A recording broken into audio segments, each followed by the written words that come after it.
I have just lived a full month in Thailand for $1,000. It wasn't easy, but in this video, I'm going to show you exactly how I did it, including all of my costs throughout the month, the breakdown of where all the money went, and some money saving tips on how to live here in the land of the smiles for $1,000 a month. A lot of sacrifices had to be made, but you can do it if you're willing to be a bit repetitive, disciplined, and can handle a lot of boredom. Hi, I'm Bucky and I have been living here in Jomtien, Thailand for over a year now. I don't always spend $1,000 a month. In fact, quite often I spend a lot more, as you've seen in the other videos. But due to circumstance, this month I had to live off $1,000 a month. So I wanted to see if it was possible, and you'll see later on in the video, it mostly is. But here is how the video is going to break down. Firstly, I'm going to break down what I spent and my budget in 5 key categories: rent, bills, essentials, survival, and then day-to-day leisure spending. You could drink beer every day on a $1,000 a month budget if you're careful and if you're smart. I'll show you how later in the video. Then I'm going to show you how I personally survived on just 110 baht per day for survival. It wasn't easy and you've got to do the same thing every day, but it is possible. So if you really want to move to Thailand, these are some really good tips on how to do it on $1,000 a month. The third part of the video is going to be what you can do on the little bit of money you have left over.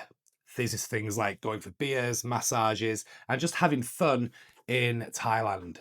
And finally, part 4 will be some of the things you can do for free that are really fun, mostly here in Jomtien, but it's the same all over Thailand. So if you only have $1,000 a month coming in, maybe it's a pension, maybe it's rental income, or maybe that's just what you have from dividends or what you have saving or what you've decided could last you the month, here is how to do it.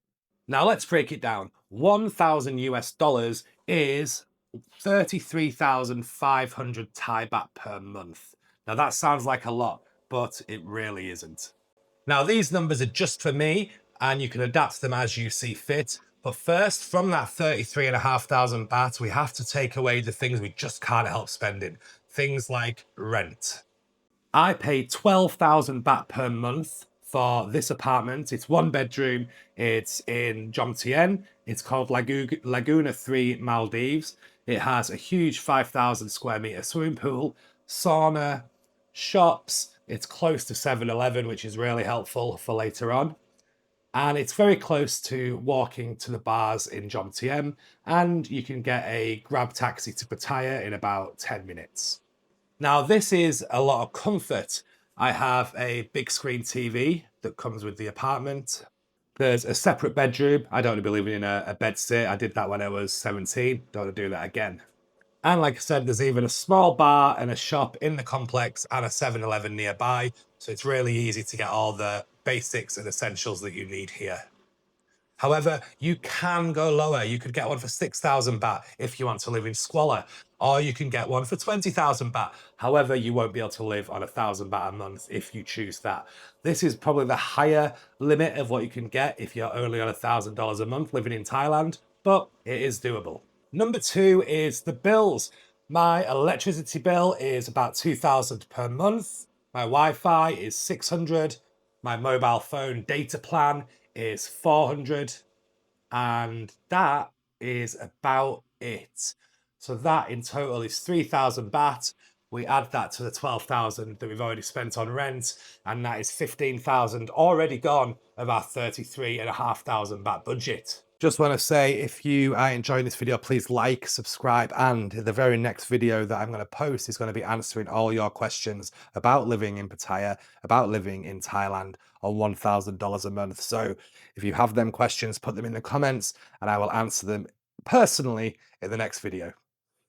Number 3 is health insurance. Now, I think this is a non-negotiable, but some people don't. I pay about 20,000 baht a month, and I go with Luma. Luma are good. I'm young, obviously. I'm only 40 years old, so it is a bit cheaper for me.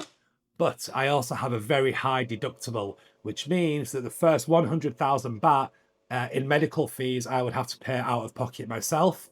Anything after that 100,000 baht, that means that the insurance would pay for it, which is great because 100,000 baht isn't going to ruin me.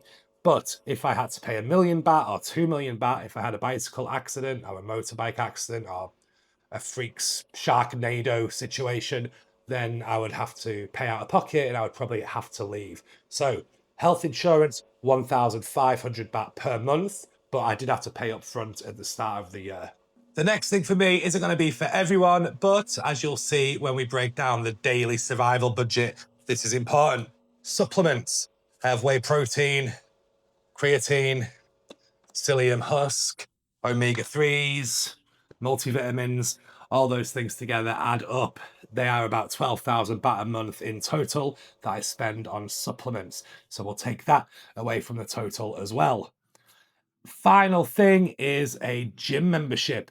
Now, once again, you don't have to have a gym membership, or you can have a cheaper one. Mine is 2,000 baht a month, but it is somewhere I go every day. Can you not tell? And it gives me somewhere to go in the morning. It gives me a bit of purpose. It makes the day seem less boring, and it gets me outside and something to do each and every single day, and something to focus on when you have no money, which if you're only on 1,000 a month, you won't have much. So gym membership, 2,000 baht. Take it from the total. The last final thing of the already non-negotiable expenses is a survival budget. Now, this is only to keep you alive. It's not fancy restaurants. It is basically, well, I'll show you later in the video, but my survival budget is 3,300 baht per month. That includes breakfast, lunch, and dinner, and it's based on 110 baht per day, just to keep me nourished and alive. I'll show you how to do that later in the video.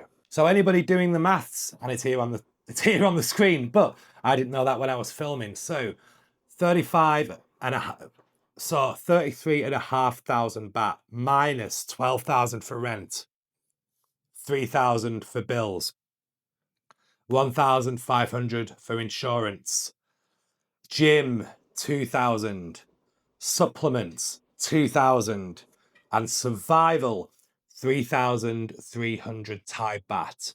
So we take that away from the 33,500 and you are left with a grand total spending money of 9,700 baht.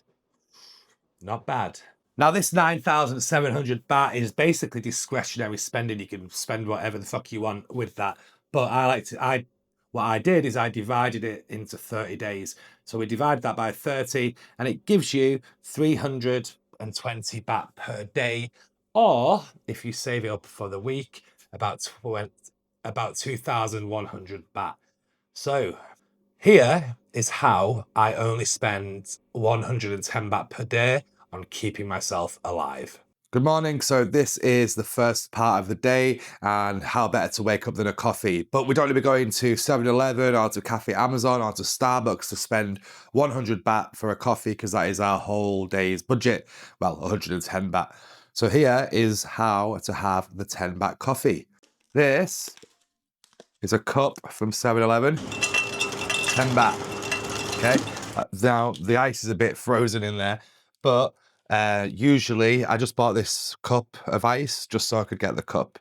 So the ice isn't really important, but we'll use it so as not to waste it. But you can use the ice that I also bought here.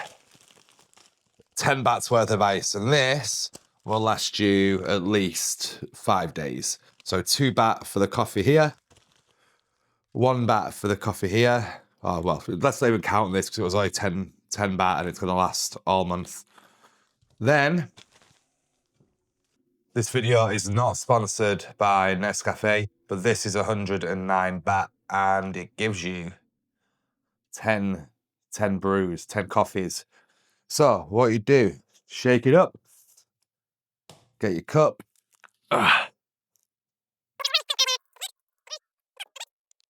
Then,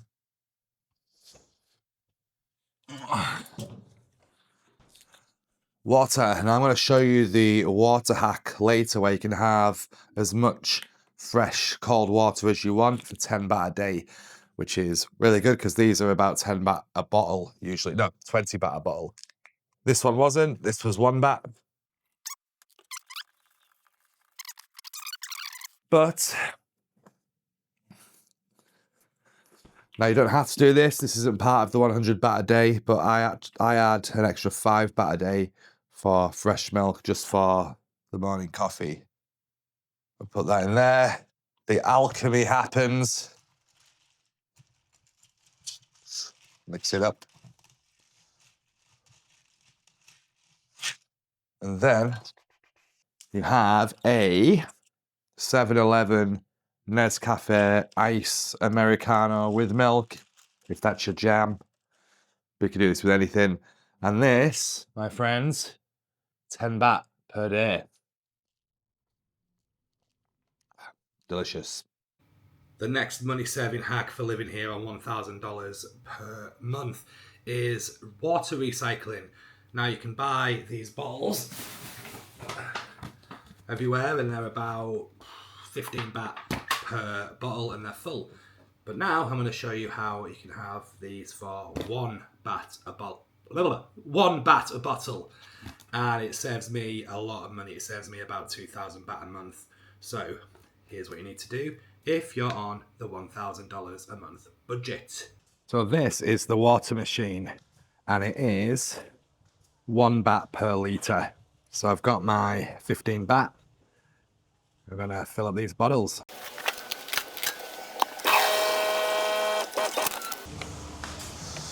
So now I have a full bottle.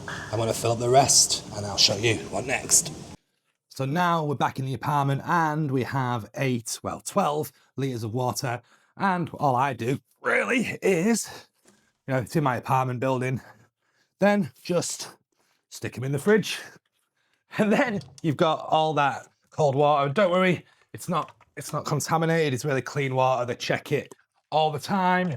I just looked down there. That was last tested about a month ago. And I think by law, they have to be tested every 6 weeks. I just made that up, but they do have to be tested at intermittent times.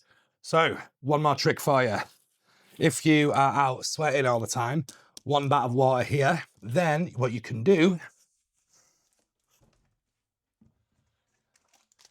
you can buy these little electrolyte thingies from 7-Eleven, whip it up, put it in, and you've got an isotonic sports drink for 8 baht. What's not to like? The best places to eat in Thailand if you want cheap, good food is this place called Siksin or Shaksi in Thailand, and they make egg noodles with wonton. I have this every day for the last 30 days, and it's 60 baht for every evening meal. You can definitely mix it up a little bit and spend 60 baht and get something else. Maybe something like pad kaprao from the market or a stall. Even on Grab, you can get a good pad thai, pad kaprao, or a rice soup for 60 baht. So this 60 baht per day adds into what we've already spent of 7-Eleven on the chicken and the rice. And this is where we get the 110 baht food budget from. So that's what the day looks like, and you really have to be okay with repetition because novelty is expensive. But if you eat the same thing for breakfast, either so oatmeal or eggs or your protein shake, then you have your chicken breast or any meat really for lunch, and then you can have street food dinner. That all in is 110 baht per day. And as you just seen, there are cheap, easy ways to get that coffee, the protein and the chicken sandwiches. And now let's get to the fun part. The leisure money, the discretionary spending. Okay, now that your rent's paid, your bills are paid, and your basic survival is paid, here's what you can do in Thailand for just 300 to 320 baht per day. Now, the important thing here is you can only choose one of these per day, and some days you don't get to do any. For example, one day I run out of Listerine, so I had to go and buy Listerine for my 300 baht per day, and I couldn't do anything that day. So, number one, you can go day drinking in Jomtien or any bar with a happy hour. In Jomtien, there is a few bars where they sell beer for 39 baht. So you can have 8 beers. It's between 3 p.m. and 7 p.m. So you can have 8 beers every single day of the month and you'll still be under your 1,000 baht budget. Or you can mix and match. Number two, you can go and have a massage. Massages cost between 200 and 400 baht for an hour to 2 hours. And again, you could have one every day. Number 3, you might be sick of all of the Thai street food for dinners, so you could go and have yourself a burger or a Western meal or a pizza, maybe even have a beer with it. Here, you can add 60 baht to your total because you're not eating the street food. So you can actually spend 380 baht on some food, and that will get you a pretty nice slap-up meal for when you're homesick. Number 4, you can get yourself to the night market. There's night markets all over Thailand, and you could have 2 or 3 different dishes. You could have a dessert and a couple of beers and listen to the music and, yeah, meet people, go around, chat to people. And it is a really nice way to spend an evening. You could also take your 60 baht and add that to the night market, maybe buy yourself some elephant pants. Number 5, you could hang out with your mates at home. If you have any mates, you could invite them to your house, get some beers in, watch the World Cup, play PlayStation, anything you want. You can ask them to bring beers as well. Sometimes you might get some leftover if you're a bit of a scruff. So I know some people that actually do that. They'll take the beers back with them after they've brought them round. The hard thing about this is actually making friends in Thailand. So this is more if you've been here a while. Number 6 is one of my favorites. You can have a full day at the sauna. It's 160 baht to get in. That gives you all day. It gives you a towel. You can buy yourself a coffee. You can have some Thai food. You can even have a beer. So all of that is a full day of entertainment, and you can just lounge by the pool, take your Kindle, that's free, and have a great day there. Another thing you can do, you don't have to spend 320 baht every day. You can save them up. So at the end of the week, you've got 2,100 baht. That is a proper good night out. Maybe even get yourself a proper massage, if you know what I mean. You could take a trip to Bangkok. You could go shopping. You could buy some snidey clothes at Mike's Mall. There are many things you can do. You can maybe even go on a bit of a date. However, there are lots of things that eat into your daily fun budget. You might have noticed I haven't talked about buying toilet paper. I haven't, which by the way isn't essential here because you have the gun, but I don't like having a shower after every time I use the toilet. Also, things like toiletries. In my chicken, I have to buy the paper that goes in the air fryer. Sometimes I run out of rice and have to buy more rice, and this all eats into the daily budget. They're not essentials, but they do eat into your budget, so do keep an eye on that. Also, there's little things like even if you just, for example, get a Grab. I've told you, my transport, I just go on my bicycle everywhere, so I don't need to pay taxis. But one taxi from Jomtien to Pattaya or one taxi to Bangkok Airport, that'll wipe out the day's budget, especially if you're going back. So walk or live near the places you want to go, or get a bicycle like what I've done. Or a motorbike, I suppose, but that will be a bit more expensive. So to wrap it up, to answer the question, yes, it is possible to live on $1,000 per month in Thailand, but it's not the best. If I had to do this long term, I wouldn't enjoy it. For the sake of this video, it was a 1-month experiment. I knew I could go back to my previous budget after this, so it wasn't too much of a hardship. I just wanted to do it to show you it is possible. I would say if you do have $1,000 per month coming in, the best thing you could do would be to come here with a bit of a buffer, like maybe $10,000 just for emergencies if you want to fly home, just for emergencies if you need to do a visa run, just for emergencies if you get into an accident or you need to bribe somebody, I don't know, because any little sundry or miscellaneous expense could really derail your whole month. So I would recommend having at least 5,000, but probably $10,000 just in the bank, just for backup. If you enjoyed this video, the next video that I'm going to post here will be answering all the questions that you put in the comments for this video. So type them in and I will answer them in the next video. Don't forget to like and subscribe. And if you want to know how to have a great time on a Pattaya night out, check out this video. All right, guys, bye for now.